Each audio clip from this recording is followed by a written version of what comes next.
Hello, আসসালামু আলাইকুম। Welcome back to my channel Sonia's kitchen. আজ আমি আপনাদের সাথে লাচ্চির খুবই একটি মজাদার রেসিপি শেয়ার করব। আর এর জন্য এখানে আমি 1 কেজি পরিমাণ মিষ্টি দই নিয়েছি। আর এখান থেকে র্যাপিংটা খুলে এখান থেকে আমার যতটুকু 2 গ্লাস লাচ্চির জন্য প্রয়োজন হবে ততটুকু নিয়ে নেব।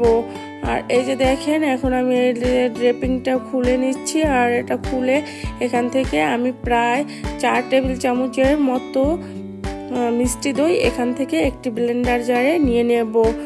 আর এটা যেহেতু আমি একটা বড় চামচ দিয়ে দিয়েছি, তার জন্য পরিমাপটা বোঝা যাচ্ছে না, বাট এখানে কিন্তু আপনারা যদি মেজারমেন্ট চামচ দিয়ে ইউজ করেন তো 4 টেবিল চামচের সমানই হবে।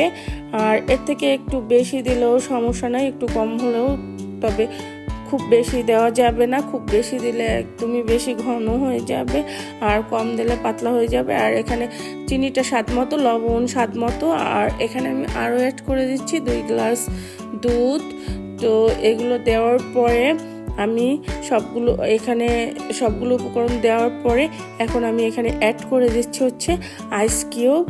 আর এগুলো দেওয়া হয়ে গেলে ঢাকনাটা দিয়ে এখন একটু আমি অল্প অল্প কয়েক সেকেন্ড করে আমি ব্লেন্ড করে নিচ্ছি যাতে আইসগুলো ভালো করে ক্রাশ হয়। আর এখন এই যে আস্তে আস্তে কয়েক সেকেন্ড করে দেওয়ার পর 1.5 থেকে 2 মিনিট পর্যন্ত ব্লেন্ড করলেই আমাদের লাচ্ছি এই যে তৈরি হয়ে গেছে। এখন আমি এগুলোকে সার্ভিং গ্লাসে ঢেলে নেব। আর এই যে দেখেন, আমাদের খুবই সুন্দর ঠান্ডা ঠান্ডা কুলকুল লাচ্ছি তৈরি হয়ে গেছে।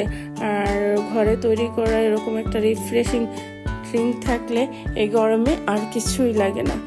তো আমাদের ভিডিওটা যদি আপনাদের কাছে ভালো লেগে থাকে অবশ্যই like, comments, share, subscribe, follow দিয়ে পাশে থাকবেন। আর আমাদের ফেসবুক, ইউটিউব অ্যান্ড ইনস্টাগ্রাম, টিকটকে অবশ্যই ফলো দিবেন। Thank you.